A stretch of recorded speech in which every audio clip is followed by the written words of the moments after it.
Iran की PGSA के मुताबिक स्ट्रेट ऑफ हॉर्मुज में बहरी आमदोरफ्त ताहाल मुअत्तल। ईरान ने इसकी वजह खित्ते में अमरीकी फौजी कार्रवाइयों और सिक्योरिटी खदशात को करार दिया है।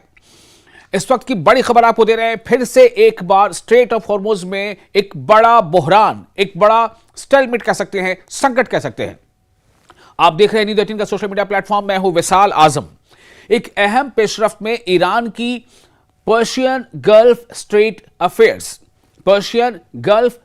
अफेयर्स अथॉरिटी यानी PGSA ने ऐलान किया है कि स्ट्रेट ऑफ हॉर्मुज के जरिए बहरी नक्लो हमल यानी समुद्री आवागमन, जिसे कह सकते हैं ट्रैफिक का, जहाजों का नेविगेशन, ताहाल मुअत्तल है। अभी तक वो सस्पेंडेड है। इदारे का कहना है कि खित्ते में अमरीकी फौजी सरगर्मियों के जारी रहने की वजह से इस अहम आबी गुजरगाह यानी वाटरवेज से जहाजों का गुजरना फिलहाल मुमकिन नहीं है। PGSA ने अपने सोशल मीडिया प्लेटफॉर्म X पर जारी बयान में कहा है कि मुतअद्दिद दरख्वास्तों और सवालात के जवाब में एक बार फिर वाज़ेह किया जा रहा है, इस बात को क्लियर किया जा रहा है कि मौजूदा हालात में स्ट्रेट ऑफ हॉर्मुज से ट्रांजिट की इजाजत नहीं दी जा सकती।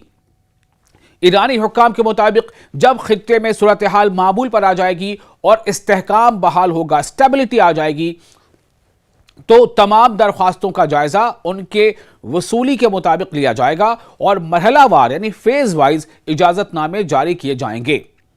स्ट्रेट ऑफ हॉर्मुज दुनिया की अहम तरीन समुद्री गुजरगाहों में शुमार होती है।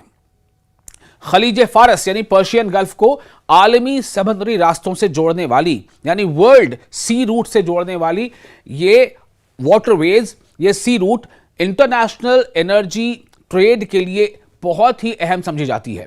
इसीलिए यहां पैदा होने वाली किसी भी कशीदगी, यहां पैदा होने वाला कोई भी तनाव दुनिया भर की तवज्जो मरकूज हो जाती है उस पर। ईरान का कहना है कि अमेरिका और इसराइल की जानिब से इस्लामी जमहूरिया ईरान के खिलाफ कार्रवाइयों के बाद उसने स्ट्रेट ऑफ हॉर्मुज पर अपनी निगरानी और कंट्रोल मजीद सख्त कर दिया है। तेहरान मुसलसल ये मौक़िफ़ अख्तियार करता रहा है कि इस स्ट्रेट से गुजरने वाली तमाम बहरी ट्रैफिक को ईरानी हुक्काम की जानिब से मुकर्रर करदा क़वायद व ज़वाबित पर अमल करना होगा। यानी जो भी नेविगेशन यहां से होगी, कोई भी ऑयल टैंकर यहां से अगर गुजरेगा स्ट्रेट ऑफ हॉर्मुज से, तो उसे ईरान के जरिया तय किया गया जो रूल एंड रेगुलेशन है उस पर अमल करना होगा। याद रहे कि रवा साल मई में ईरान ने स्ट्रेट ऑफ हॉर्मुज में जहाज रानी यानी नेविगेशन के इंतजाम के लिए एक नया तरीक़ाकार मुतारिफ कराया था, इंट्रोड्यूस किया था। इस निज़ाम के तहत जहाज़ों को अपने सफ़र से पहले ईरानी हुक्काम के साथ, ईरानी अथॉरिटीज़ के साथ राब्ता करना होगा, यानी उनसे कॉन्टैक्ट करना होगा और मखसूस रास्तों की पाबंदी करना ज़रूरी करार दिया गया था। यानी कॉन्टैक्ट करने के बाद जब इजाज़त मिल जाए तो एक ख़ास रास्ता जो ईरान तय करेगा या ईरान जो बताएगा उस रास्ते से गुजरना होगा। बाज़ ईरान और अमेरिका के दरमियान इस्लामाबाद मफाहमती याददाश्त यानी MOU भी तय पाई थी, जिसके तहत स्ट्रेट ऑफ हॉर्मुज में जहाज रानी के इंतजाम यानी नेविगेशन के इंतजाम और निगरानी में ईरान के किरदार को तस्लीम किया गया। ताहम ईरान का इल्जाम है कि इसके बावजूद अमेरिका की जानिब से आबी गुजरगाह यानी स्ट्रेट ऑफ हॉर्मुज के वाटरवेज में जारी फौजी मुदाखलत यानी अमेरिका की तरफ से इंटरवेंशन इस मुआहदे की खिलाफ वर्जी है। यह जो MOU साइन हुआ था उसका वायलेशन है। ईरानी हुक्काम का कहना है कि जब तक खित्ते में सिक्योरिटी की सूरत हाल बेहतर नहीं होती, स्ट्रेट ऑफ हॉर्मुज से गुजरने की इजाजत नहीं दी जाएगी।